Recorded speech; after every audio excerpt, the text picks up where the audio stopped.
how to turn on and off notification on Telegram. And okay guys, here in your mobile phone, okay, go to Telegram. So I use iOS mobile phone or iPhone. Here in Telegram homepage, okay, go to settings on the lower right side on your screen. Okay, tap settings. In settings, okay, you can see here the notification and sounds. Okay, you can tap this.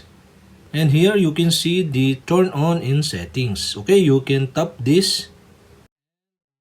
And to turn on the Telegram notification, okay, here you can see the notification, and the notification of this Telegram is off. So to turn on, okay, you'll have to do is tap the notifications, and you can see here the switch button on the right side. So you can turn on this to turn on the notification of your Telegram account. And that's it. Okay, we have successfully turned on the notification on your Telegram account. And to turn off again the Telegram notification, okay, you'll have to do is go to your mobile phone settings, okay?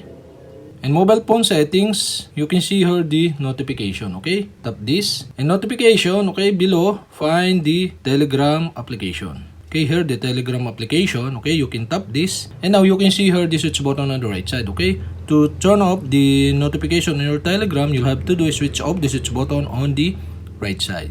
And that's it. Okay, you have successfully turned on and off the notification on your Telegram application. And that's it. Okay, if you have a question, kindly comment below. And don't forget to hit the subscribe button and the bell to notify you if I have new video. Okay, thanks for watching.